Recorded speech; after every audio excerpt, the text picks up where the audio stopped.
फरियाल के फोन के ऊपर जब महक को पता चलता है कि जरार तो हॉस्पिटल में जिंदगी और मौत की जंग ला रहा है, इतनी चोटें और इस कदर जख्मी और बेहोशी की हालत में खूब रोने लगती है और कहती है कि बस तुम फोन बंद करो, मैं आने लगी हूँ। महक अपने घर से निकलने लगती है। माँ बाप ने पूछा क्यों, क्या हुआ है, क्यों परेशान हो। महक ने माँ को बताया। माँ ने अपनी पूरी फैमिली को लिया और हॉस्पिटल में चल दिए।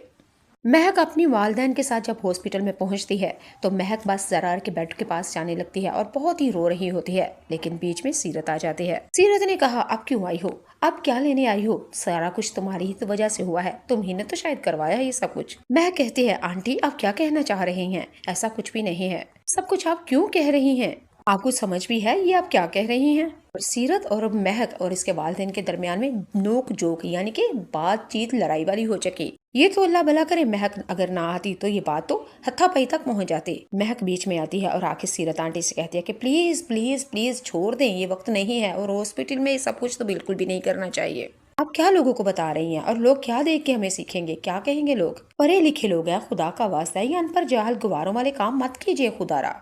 और उधर जरार बेचारे की तो हालत बहुत ही ज्यादा खराब है। जरार की हालत देखते हुए फरियाल महक के पास आती है और कहती है, तुम दोनों तो एक दूसरे से इस कदर मोहब्बत करते थे, तुम दोनों के बीच में तो हवा तक नहीं गुजरती थी, लेकिन आखिर ऐसा क्या हुआ है कि ये मोहब्बत नफरत में बदल गई और आज बात यहाँ तक पहुँच चुकी है। तुम्हारी मोहब्बत क्या इतनी ही कच्ची थी कि लोगों की बातों में आके तुमने ये सब कुछ कर दिया और लोगों को मौका दे दिया अपने रिश्ते के अंदर डोई मारने का। महक ने कहा कि मैं क्या करूं, ये जो सीनिया है ना बस यही तमाशे करवाती है। और फरियाल ने कहा कि ये सीनिया ने हर घर में आग लगा रखी है, मेरे ऊपर और जरार के ऊपर भी तो इल्जाम लगा रही थी ना। खैर अगले एपिसोड में आप लोग ये भी देखेंगे कि सीनिया और शहराम जरार का हॉस्पिटल में पता लेने के लिए आते हैं और वहाँ पे फरियाल की माँ भी होती है। फरियाल की माँ ने तो खूब लान तान यानी कि औकात और उसकी असलियत बता दी और जीनिया से साफ कहा कि कोई खुदा का खौफ करो, तुम्हारे दिल में जो भी आता है और जैसे भी आता है वैसे ही बक देती हो, जिसके मर्जी ऊपर इल्जाम लगा देती हो। महक की माँ ने जीनिया से साफ साफ कह दिया, अगर मुसलमान होना तो कम से कम तुम्हें इतना होना चाहिए एहसास कि किसी के ऊपर बोहतान इल्जाम लगाने से की कितनी बड़ी सजा है, तुम तो पता नहीं खुदा से भी नहीं डरते। जी नाज़रीन और सामीन, महक की माँ ने तो खरी खरी जीनिया को बता दी, लेकिन शहराम जो कि जीनिया के साथ हॉस्पिटल में आया था जरार का पता लेने के लिए, वो तो बेचारा मुफ्त में ही जलील हो रहा होता है क्योंकि ये सारे करतूत उसके बीवी के हैं और उस बेचारे को मुफ्त में ये चीजें सुनने को मिलती हैं। चलें जी, उसी हॉस्पिटल में किसी न किसी तरीके से शहनाम को ये भी पता चल जाता है कि जीनिया का तो बच्चा होने वाला था, लेकिन बच्चा भी नहीं, कहाँ गया बच्चा, क्या सूरत हाल थी। शहनाम बहुत ही ज्यादा परेशान है क्योंकि हॉस्पिटल में एक आंटी ने पूछा, जीनिया क्या बना तुम्हारे बच्चे का, भाई बेटा हुआ है या बेटी, और क्या नाम रखा है। शहनाम बस जीनिया की तरफ देखता ही रह गया और जीनिया ने कहा, नहीं आंटी, असल में वो ना मेरा मिसकैरेज हो गया था। बस जीनिया ये बात छुपा रही थी लेकिन शहनाम ने तो सुन ली थी और साथ उसकी माँ ने भी। अब शहनाम की माँ बहुत ही ज्यादा परेशान होती है और उसने तो बुला के शहनाम की खूब क्लास ली और साफ साफ कह दिया, भाई तुम तो अपनी बीवी की उंगलियों के ऊपर नाच रहे हो, तुम्हारा बाप और तुम्हारी माँ आज तक प्यार मोहब्बत से और मशवरे से चलते रहे हैं, लेकिन तुम्हारी बीवी माँ बनने वाली थी, तुम बाप बनने वाले थे, लेकिन तुम्हें पता भी नहीं चला और बच्चा बेसाया करवा दिया तुम्हारी बीवी ने।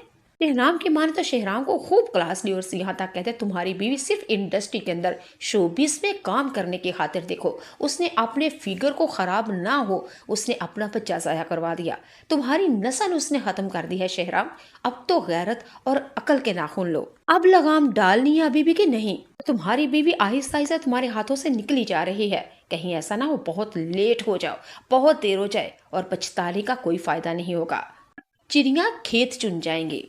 जी नाज़रीन और सामीन, जीनिया ने जो मिसकैरेज करवाया है इसके ऊपर तो हमारा अब शहराम एक्शन लेगा ही। अच्छा दूसरी तरफ आप लोग क्या देखें, अगली एपिसोड में आप लोग देखेंगे जीनिया जो कि अपने शहराम शोहर के पास आती है और आगे कहती है, क्या शानजी ऑफिस में जाएगी। शहनाम फिर ने कहा, क्यों, वो ऑफिस में क्यों नहीं जाएगी, हाँ जाएगी। जीनिया ने कहा, उसकी वीडियो जो वायरल हुई थी लोग इसको बातें करेंगे और किस मुंह से ही ऑफिस में जाएगी। शहनाम ने कहा, मेरी बात सुनो जीनिया, मेरी बहन ना कोई मुजरिम है, ना कोई चोर और ना ही कोई उसने गुनाह किया है, ये हरकत जिस किसी ने भी की है बस उस इंसान का शख्स का मुझे पता चल जाए, देखना उसका वो हाल करूंगा, इबरतनाक अंजाम करूंगा कि उसकी आने वाली नस्लें भी याद करेंगी। अब जीनिया बहुत ही ज्यादा परेशान है क्योंकि उसको पता चल चुका है शहराम अपनी बहन के मामले में बहुत ही ज्यादा पोजेसिव और बहुत ही गुस्से में है, तो वीडियो वायरल करने वाले शख्स को ढूंढ रहा है, कब मिले और कब उसको उसके अंजाम तक पहुंचाया जाए। تو جی ناظرین و سامعین، حد ڈرامہ بہت ہی زیادہ انٹرسٹنگ ہے۔ میں کہتی ہوں ہر گھر میں ایسا کردار کوئی نہ کوئی ضرور ہوتا ہے۔ کسی گھر کے اندر مہک ملے گی، فریال ملے گی، زینیا ملے گی یا شان